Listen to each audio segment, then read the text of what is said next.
Hi, welcome. This is Angela of Ascended World bringing you element 14 of the course in self-responsibility as part of the Adventures in Wonderland program.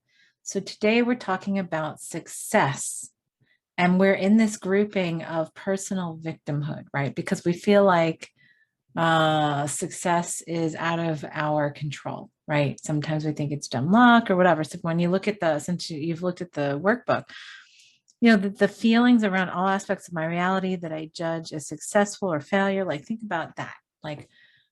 And we hold those so deep, we barely we tend to not want to look at them because it's uncomfortable, right? When we think we're a failure, especially when we think we're a failure. The challenge is this: what do we believe, number one, makes us a success or a failure? Usually what other people tell us, right? But anyway, let me go through these things from the workbook. All aspects of my reality that I judge as successful or a failure, including feelings about myself generally. I always attract success or failure. I've always believed I would be successful or a failure.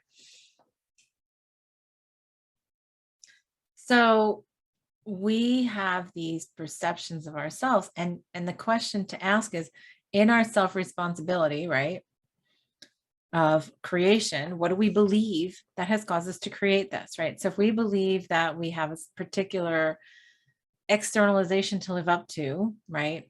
And I'll give you an example of that in a minute. I have thousands of those. Then we will either never reach that because it is not it's not aligned with what we're here to embody in this lifetime, or it's not what makes our heart sing or allows us to remember our passion and our divinity. But we try to align ourselves with that because we externalize our value to what others have told us will make us valuable.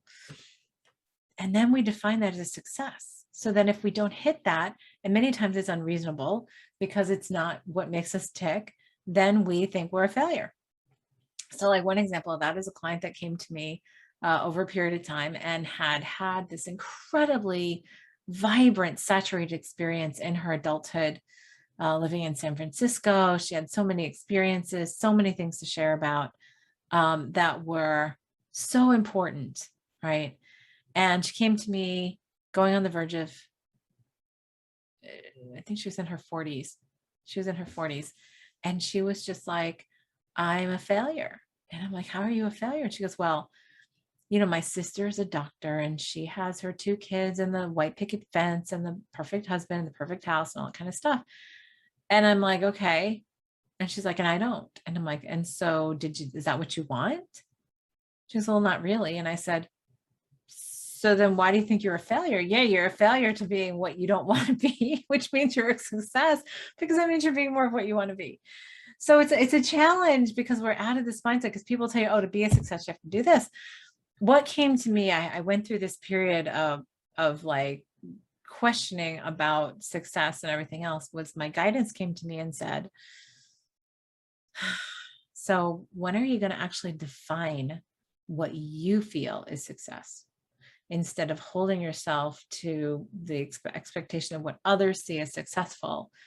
What do you feel is successful? What would allow you to sit in this place of continuous happiness and prosperity and joy and, health and all that kind of stuff?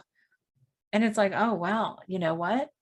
It took me a while. And in fact, I'm still like sort of fine tuning that within me and developing what I believe that is for me, because that's when we create it. That's when we create it in its, in its truth, in its purity for us. And everybody's version of success is going to be different.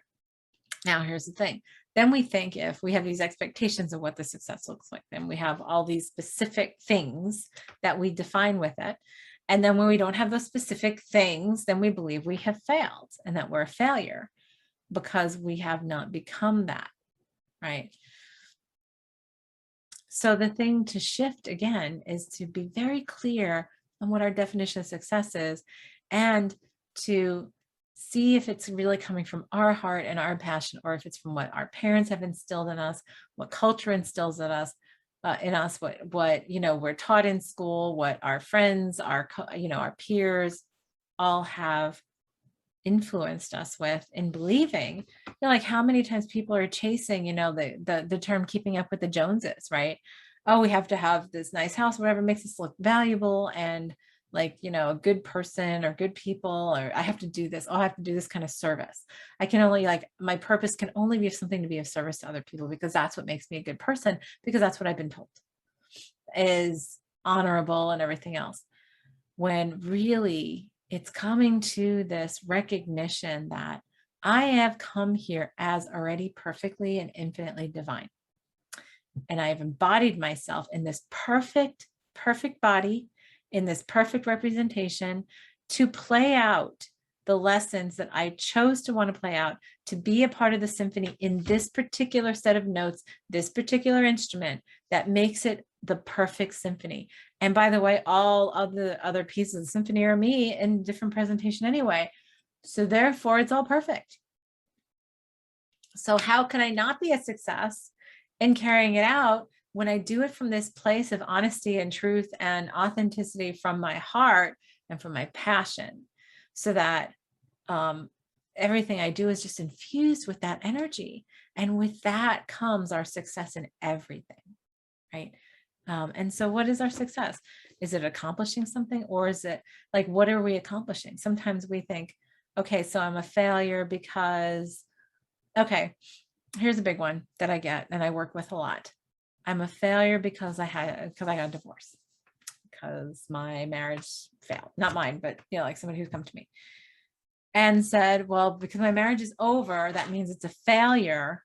And therefore I'm a failure and I feel guilty. And now I have to make up for it because I made such a big mistake.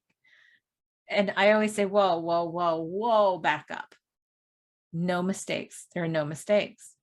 What did the relationship do in terms of lessons to complete? What did it show you about yourself? What was it for you to resolve within yourself that relationship brought to you? And is it just time for you to go your own way? Now, the best thing that I think is incredible over the past 10 and a half years has been seeing more and more people saying, I feel like it's time to move on.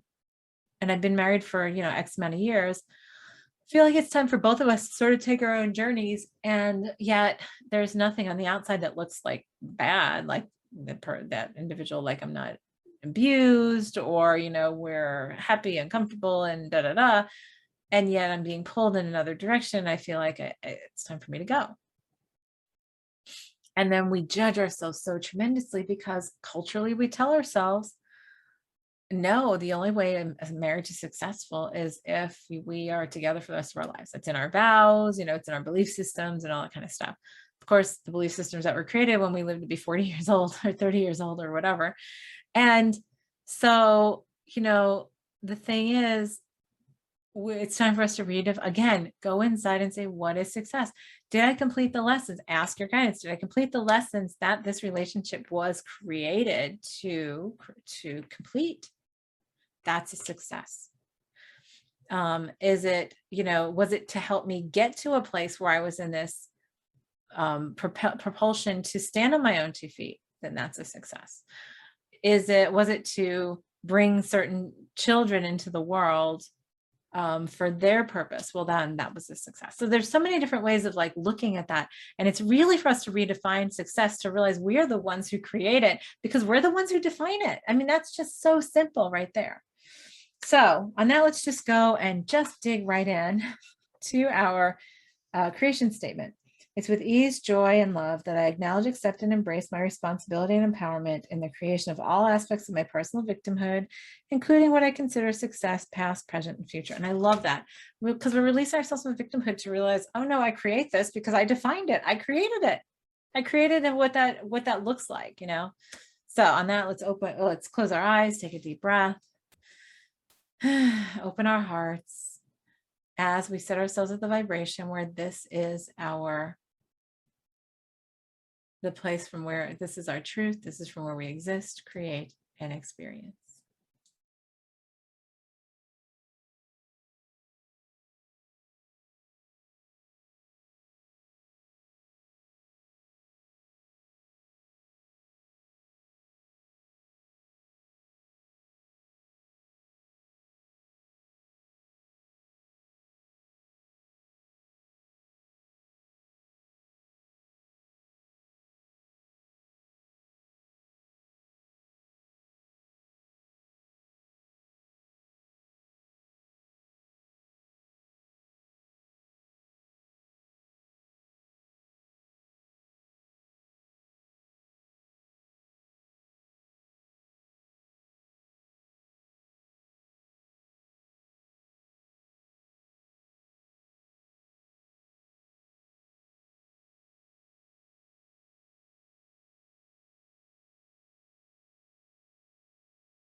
Yeah, it's all about rejiggering of